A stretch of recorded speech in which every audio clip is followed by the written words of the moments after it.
Every morning, the same cardinal lands on your feeder within minutes of you filling it.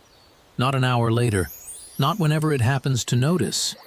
Minutes, as if it was watching the door.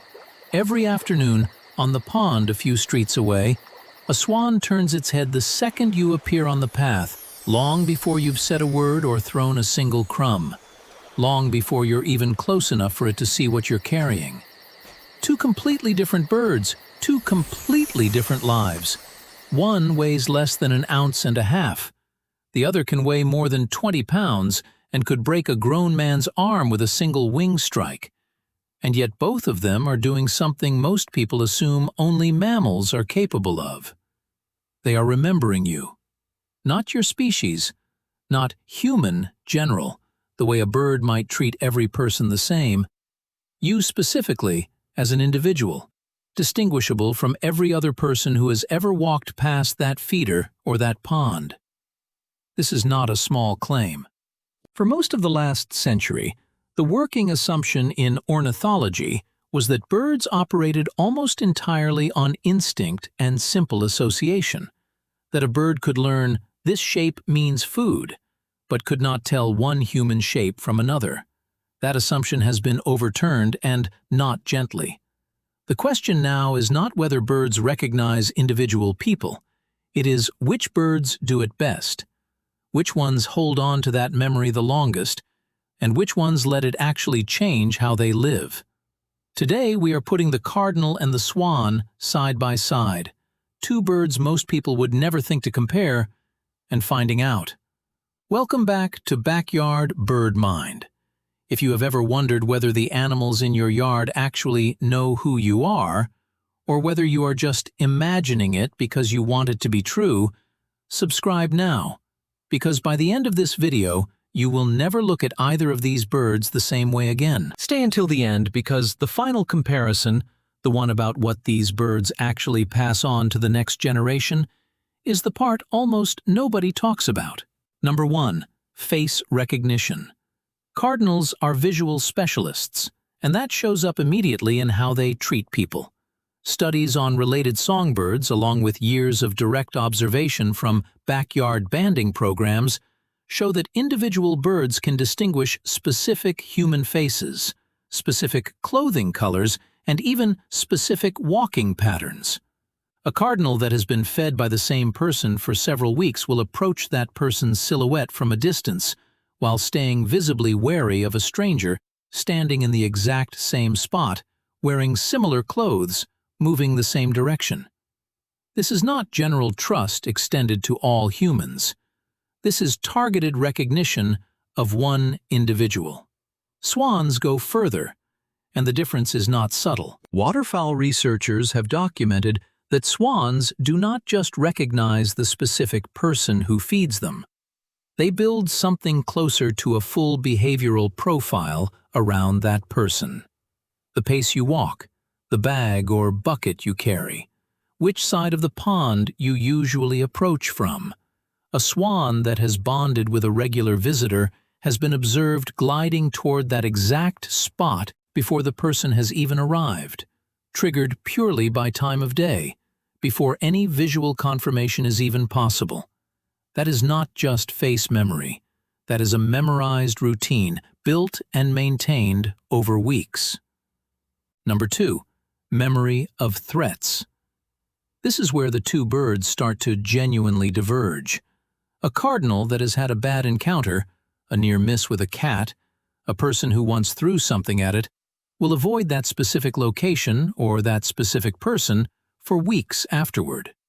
The memory is real and measurable, but it is largely tied to place. Move the same threatening person to a different part of the yard in different clothing, and the cardinal may not connect the dots. The memory is strong, but narrow. Swans do not forget threats, and they do not keep the memory narrow. They generalize it. A swan that has been harassed by a specific dog or mistreated by one particular person has been documented reacting aggressively toward that individual months later in a completely different part of the lake, even when the person is dressed differently than before. Wildlife rehabilitators describe this constantly, almost as a running joke in the field. Swans hold what looks, behaviorally, exactly like a grudge, and they do not seem to need reminding. Number 3. How long the memory actually lasts.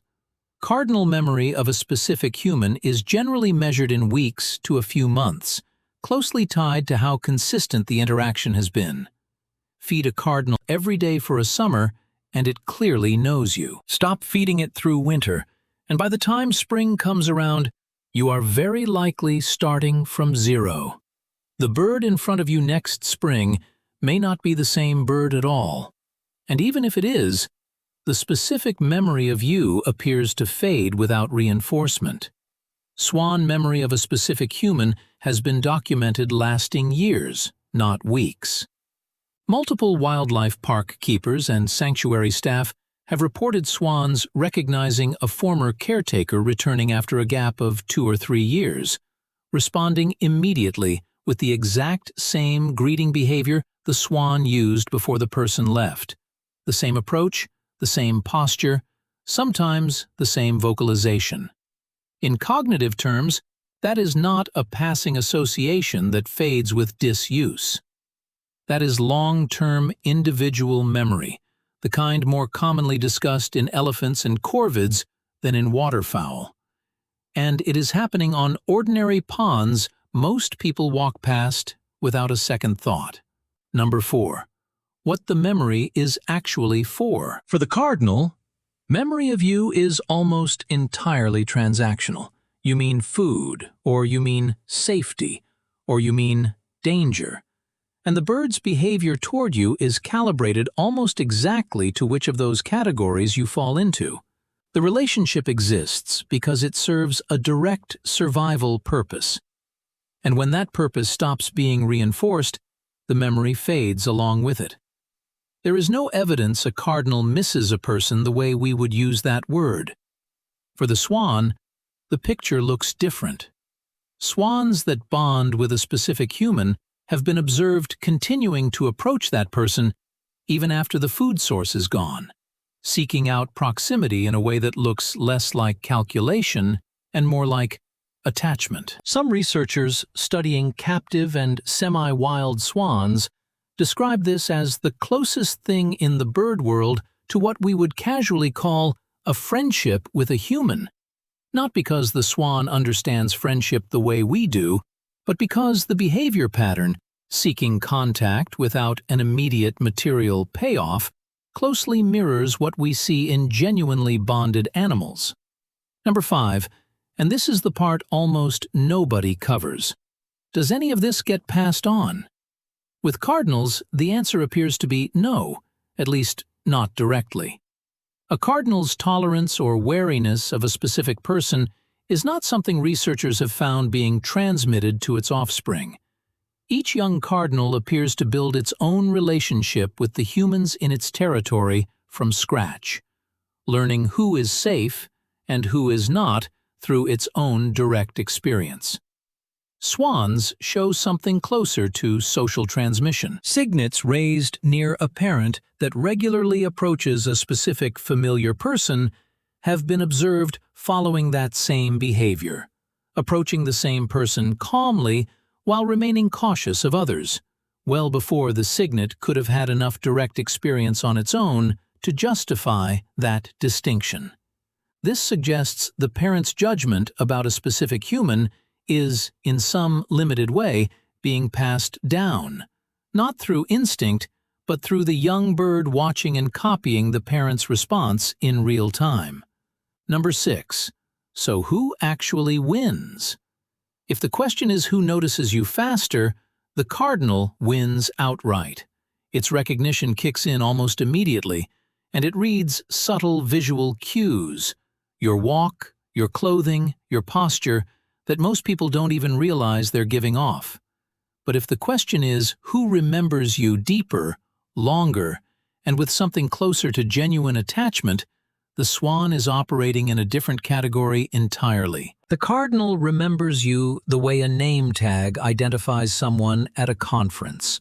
Quick, functional, disposable once the event ends. The swan remembers you the way a person remembers someone who mattered, slowly, thoroughly, and for years. Both of these are happening right now, in places most people walk past without a second thought.